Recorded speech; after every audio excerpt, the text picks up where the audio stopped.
What is going on with y'all, man? It is Black Balloon, and I'm coming back with another video, so y'all already know what's going on. Alright, y'all. Now, I did say if Jaguar Wright, in the part 2 of her interview that was released about 2 days ago, if she said anything interesting, I was going to come back with another video, right? So, there's 2 clips of that interview I want to show y'all. You know, just for the ones who haven't been keeping up with it. But regardless, I want to react to it with y'all and get y'all opinions on what she said. As y'all can see by the guy on the screen, Kershnick Kari Ball, aka Takeoff from the Migos, right? She said something really interesting about his death. And we're going to get into it because I kind of feel like his death and the arrest of DJ Pat is not the end of it. And what she said really makes you think about it a lot more than just, you know, an event that the Prince family would hold, you know, at the little bowling event that they held, playing dice, doing whatever they do at those events. I think it was a lot deeper than Takeoff just catching a stray bullet, you know. There was a lot of stuff that happened around his death. The video that they dropped that basically foreshadowed Takeoff's death. The night that he died, which was basically the Day of the Dead, right after Halloween. There was a lot of symbolism around his death, a lot of different theories when he did die. And now I don't feel like anyone looks into it as much as we should because we're not getting any more information. But what Jaguar Wright said, a lot of people, even under that video in the comments, I don't know if they really listen because I was scrolling. Now, the video has 10,000 comments. I was scrolling down the comments. Yo, I scrolled for like 30 minutes. No one even mentioned Takeoff's name in the comments. They were mostly just praising Jaguar Wright and talking about Jaden Smith, which we're going to also play the clip where she said a little bit more about Bilal, the guy that was on Tasha K interview when he spoke about Dwayne Martin and Will Smith. We're going to play that clip as well. But no one even talked about Takeoff. And that part really made me want to do this video because I just don't feel like we've got enough. People overlooking it because they arrested a guy who they say did it, you know, or they have on camera being the one that fired the bullet that shot him in the neck and the torso. I just feel like it's way deeper and the devil is really in the details and it's something that needs to be talked about more. Like, I promise you, y'all can go down those comments. Not one person, I didn't feel like scrolling no more after like 30 minutes. Not one person said Takeoff's name in the comment section. They were just talking about Jaguar Wright. And that's another thing. You know, Jaguar Wright is not the complete final be-all of all truth that's being exposed. Like, some of y'all were just kind of going crazy in the comments, you know, saying she's controlled opposition, all of this good stuff. You know, just this is not me saying Jaguar Wright just is the best truth teller, the most honest, ain't never did nothing person in the world. That's not the case. But she tells a lot of truth. You can hear it in her voice. You can see it in her demeanor. And, you know, to me, it's very worth listening to her because it's not like we aren't seeing this stuff being exposed. What do they say? Truth is stranger than fiction. So that means the things that you can make up in your head to be all out crazy, you know, aren't even coming close to what the real truth of this world is. So for those who may be doubting what she has to say, you might want to open up your mind just a little bit more. So with that being said, y'all, I'm not going to talk y'all heads off too much right now. We're going to go ahead and jump into this clip about Takeoff, right? Check this out. It's funny, you open up Beyonce's internet, it just gets weird. Beyonce's internet. That's what we're calling that it. That belongs to the devil. Unless you calling that the devil, she ain't nothing but an employee. Oh. Half of which dumbass bitch. So, you know, it's funny that it's crazy you say these things. I know nobody want to accept that bitch bitch. I think she went and killed the girl Cats.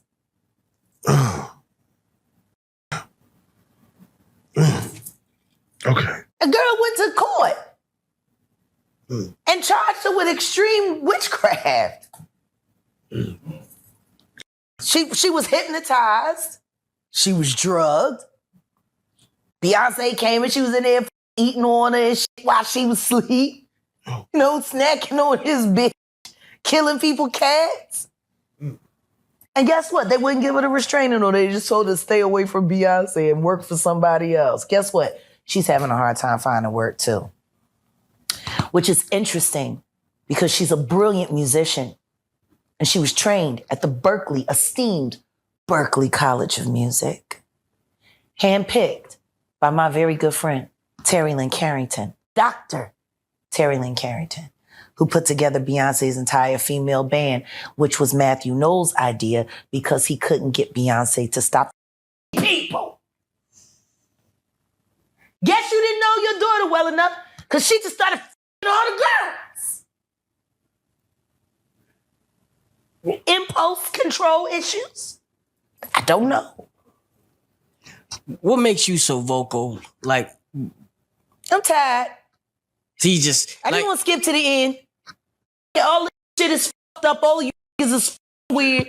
Go to the jail and let's move on and let Generation Z make their own problems, make their own choices. These kids are living the consequences of what Gen X did and don't even know why they're doing it because everyone's lying. So Corporate Takeoffs Death wasn't nothing but a corporate hostile takeover using his life as the god. Oh my God. man, R.I.P. Takeoff. That boy died so they could cash in a motherfucking insurance policy and to cover up the fact that Roc Nation was ripping Megan away from 300. I guess nobody's paying attention to the fact that complete control of Megan Thee Stallion's career was taken over right after Takeoff died, and the Prince family were forced to leverage and let her go, even though they did not want to. Isn't that interesting? Houston politics. Let me ask you, because And I'm not saying allegedly. I'm saying, Sean Carter, you're a piece of shit. Taking Pimp C wasn't bad enough. You just want to go down there and you want to just remove all of the balls from every real gangster in Houston. Why the fuck did that house burn up? Who the fuck goes to their childhood house for a visit and the shit goes up in flames? that was very weird. The next day, within a week? And no, the next day. The next day. And still, no real investigation on how the house just went up in flames. All right, y'all. Now, I found that clip to be very, very telling. When you start to do some simple research, go back to 2022 with Megan Thee Stallion, Tory Lanes. Takeoff has nothing to do with none of this stuff. I believe Jaguar Wright is correct. He was a complete pawn and sacrifice in the midst between two labels battling for one artist and one label trying to basically get the money that they would have gained from Megan Thee Stallion through a sacrifice and an insurance claim. We all know these labels have insurance on all of these artists. That's why a lot of them get sacrificed. It goes back to that Cat Williams clip a while back when it was like the pandemic.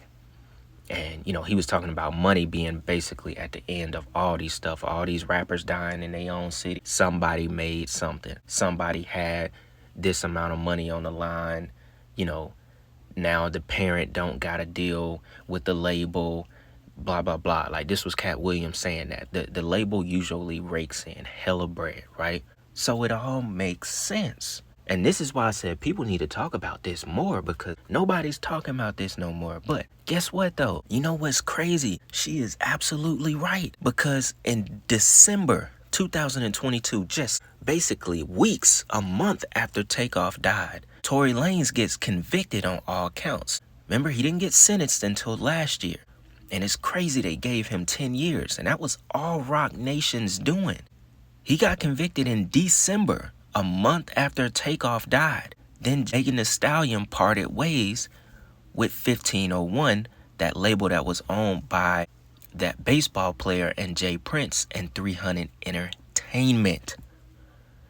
300. Who, as you all know, they had the Migos signed as well. Quality Control, a lot of people think they're just signed to Quality Control. That is basically just, a sub-label of 300. So think about all the dots that are connecting here between these labels. Roc Nation, Tory Lanes, Megan Thee Stallion, and poor Takeoff being in the midst of it. And the Prince family, as in Jay Prince, has something to do with it as well. Because think about this. This is a post from Jay Prince and the guy that owned Megan Thee Stallion's label, which I'm going to go out and say I think they both owned it, but I think Jay Prince was just in the back funding it as well. He had basically probably like a quiet partnership, silent partner with this guy, because Jay Prince is not going to go out of his way to write this huge paragraph. Jay Prince not going to go out his way to write all of this about Megan Thee Stallion breaching her contract and the label if he didn't have something to do with it. Because I was trying to find the direct link between Jay Prince and Megan Thee Stallion, and this is the link. It's the 1501 label. I'm not from Houston. I'm not a Megan Thee Stallion fan. There could be more of a connection, but this is the connection I found. We don't have to read from this whole thing. This is basically Jay Prince saying he's, that he has stood by quietly as Megan Thee Stallion and her management at Roc Nation has lied about Carl Crawford, who's the guy that owns 1501. The truth is that Carl discovered, developed, and fully financed Megan Thee Stallion early in her career, which led to a life-changing distribution agreement for her with 300 Entertainment. From 1501's earliest management with Megan, long before Megan Thee Stallion was a household name, they generously agreed to give Megan 40% of his profit, which is, by this, note that he typed up, is a lot more than any new artist comes in making with the label. So he goes on to say that Megan Thee Stallion has consistently and intentionally breached her contract for years in ways that are too numerous to list in his page in the post that he posted on Instagram. Failed to notify, account, or pay ancillary revenue, releasing albums of outtakes and previously released material and falsely claiming that she's out of her contract. Jay Prince is definitely, he was definitely connected. This all goes back to Jaguar Wright saying that this was an insurance claim type of sacrifice. That is insane, y'all. Now, y'all know we did the video with Megan Thee Stallion and Tory Lanes. Y'all can go check that out and, get that whole full thing. That was a couple of months ago. But it's all connected. I believe it's all connected because Roc Nation was basically lining things up in order to get certain people out the way and also to get Megan Thee Stallion. Because for them, she's a cash cow. Which is why 300 had to basically team up with Jay Prince, and that is how they sacrificed Takeoff. They weren't going to sacrifice Quavo and Offset because they will continue to make money from them two, even if they are separate artists. You had to think. They sat down and thought about this. Takeoff was the innocent one. Just like that clip of Old Dude Mom. They knew as well, too. Quality Control. P and Old Dude. They knew Takeoff was going to be sacrificed. That's why P Mom went on that rant. Y'all remember, I put that in one of Takeoff videos. They knew Takeoff was going to be sacrificed. Quavo and Offset are still bringing in a lot of money. Streams, so on and so on. They can have careers that are solo that will still be somewhat productive. Now, we all know Takeoff was the better rapper, but we're talking about fame. We're talking about the image, all that good stuff. Quavo is Quavo. Offset with Cardi B, that's money. They're not going to touch them two yet, if they ever will. Takeoff was unfortunately the pawn and sacrifice because of things that he probably had no control over, that really didn't even have to do with him. This was from Megan Thee Stallion. Man, when she said that, I immediately went researching, and it all makes sense. Tory Lanes, Megan Thee Stallion, Jay-Z, Rock Nation. This is evil stuff, y'all. And it's all about money at the end of the day. And Takeoff had to suffer from it. And with that, y'all, it makes sense why Takeoff died in Houston. Putting together all those dots, now we can see why he died in Houston. Just like they were saying in the interview. Houston politics. You know, deeper than we ever thought about when it came to his death. And I honestly, in my heart, feel like that is the reason why he died. Anything else just doesn't make sense. Random or happenstance that he just gets hit, it doesn't make sense. With that industry, everything is planned. And I fully believe that, for real. But with that being said, y'all, we'll go ahead and jump into the second half of this video. It's the last clip from the second part of her interview that I wanted y'all to hear. It's more about Bilal, the dude that we haven't really heard from at all since he went on Tasha K and did that interview about Will Smith and Dwayne Martin. So I wanted y'all to hear what Jaguar Wright had to say about that. Check this out. But since then, Uh-huh. Jada Pinkett has written a book where she reveals that multiple times she tried to commit suicide. Yeah. Not saying exactly what the reason was, I don't know why she keeps trying. She just get it done. Don't be bad at everything. Shit. You was an all right actress. You a terrible wife. You was a bad mother. Who knew that your husband was doing things to boys and did stuff to your son and you ain't do shit about it? Bilal told me everything. Their good friend who Bilal told me, go ahead. Jada, he told me that you knew Will was f***ing your child, as he did. Wonder why he left that out of his Tasha K interview. In that interview, he said a lot. He said a lot. He said everything but the thing that was important. That he know that Will Smith raped Jaden. He raped Bashir and he raped Meek Mills, and you know it, Bilal. Now I don't give no fuck how far in the desert you run. You'll go from a Philly nigga to a sand, they'll still get you. He's Philly though, Jay. It's Philly. You know, he Meek Milk. As far as I'm concerned, he Meek Milk. I ain't calling him Mill no more. That's milk. That's Meek Milk. Added to the honeycomb. You got a meal. So you believe the Dwayne Martin story that could have happened? Of course. Everybody know that shit. Everybody knew they was f***ing, just ain't nobody know Dwayne was folding him over like that, taking him to Pound Town.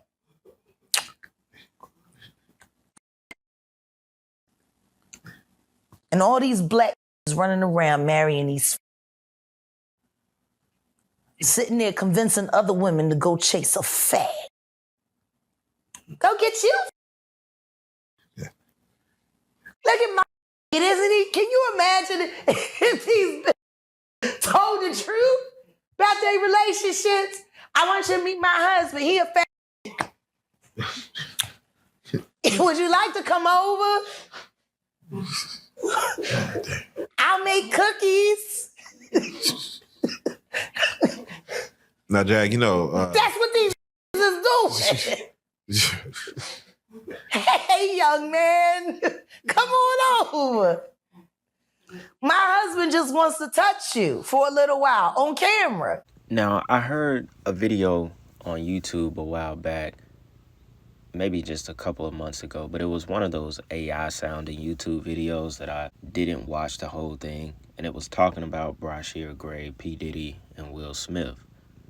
Now, I'm not sure if Jaguar Wright is the first and only one to say something about Brashear and Will Smith, but when she said that, it made me look into it. Now, you can't really find anything official. It's almost like how y'all remember when we did that video with YK Osiris, YK Osiris on, I think it was the Breakfast Club, has said the wildest rumor he's ever heard was that he was Diddy's boy toy. And that's what they saying about Brashear Gray, that he was Will Smith's boy toy. And YK Osiris just happened to say that he was like in Jamaica or Hawaii or something like that at the same time as Diddy, but he denied anything actually going on with him and Diddy. So these are the kind of things that actually do be going on behind the scenes that we don't often really hear about. And especially when these actors are very young. Now, I myself have never heard anything about Will Smith and Jaden Smith in a sexual manner. She might be the first one that has said that, but she said the guy Bilal told her all of that info. I did a reaction video to Tasha K and that Bilal interview too. Like, everybody talked about it when he went in with Dwayne Martin, because he was like, he was killing them. It was murder in there. Dude from Philly. Dark-skinned dude. I don't think we've seen him on the internet since, because a big point of that is they did talk, you know, Jada Pinkett, they talked as if they were about to sue him, take him to court for saying all that. Will Smith denied it, but yet they don't say anything to Jaguar Wright. And they all from the same area, basically. They haven't filed a lawsuit against Jaguar Wright, none of that good stuff. They said something to Bilal. To me, that's like one of two things. They treat Jaguar Wright as if she like crazy and they don't give her no mind, because if they do, they know people gonna know it's true. Or that it is true and they just have nothing they can even come at her with. It's one of the two things. It's almost like Orlando Brown. It's like the more you say, the more they allow you to say it, so people will think you crazy. They don't give you reactions. You know, they're not reacting to it, telling you they're going to sue you and stuff, because it's going to feud it. I mean, it's going to fuel what she's saying. But Bilal, someone who doesn't tell truth on the internet, they attacked him for it. Like, yeah, we going to handle this in court, blah, blah, blah. Who knows what they did behind the scenes? You know, it's either that or it is true, and that's why they don't come at Jaguar Wright. But it also makes sense why young Jaden wanted to be emancipated at a very early age. He could have just been one of them kids that was like, yo, you know what? I'm grown. I've experienced everything in this world already. I'm rich. I want to be on my own away from my parents. Or it could have been the fact that it was something way more sinister going on, and at that time he was still innocent enough to where he wanted to split from mom and dad, especially dad. And the moment Jaden and Lil Willow started to grow up. Remember, Willow had that little thing where she was, you know, doing stuff way too sexual at a young age. They were exposed to a lot in Hollywood before they ever should have been. So it's not far-fetched to believe any of that stuff, because we all thought they were very weird when they first started growing up and becoming of age. You know, and that's to say the least. Because we all know, you know, these people sick, man. And all I could do is just end this video with what I said earlier. Truth is way stranger than fiction when it comes to all of this stuff. Some people go down and, you know, their life is over and no one ever believed what they had to say about stuff when it was true. Some people made out to look crazy when everything that they say is true, because the machine is against them. The industry is against them. But they've been telling you the truth for the longest time, you know? And I would just hate to be the person to not believe it, you know? I guess it's almost like, you know, I'd rather look crazy myself or looked at as a fool for believing something that nobody else would believe, but, you know, there's probably 97% truth to it. You know, I don't know, but that's just me. You know what I'm saying? So that'll be, you know, my message to end this video is just to, hey, man, truth is way stranger than fiction, y'all. And these people out here, they really on some wicked stuff, man. Even if it does involve their own kids. So, yeah, man, y'all let me know what y'all think about that video. Y'all already know we got more content on the way. Keep letting me know what y'all want to see on the channel. I'm also going to continue the Mysterious Disappearance series as well. And, yeah, man, with that being said, it's Black Balloon, and I'm going to see y'all soon.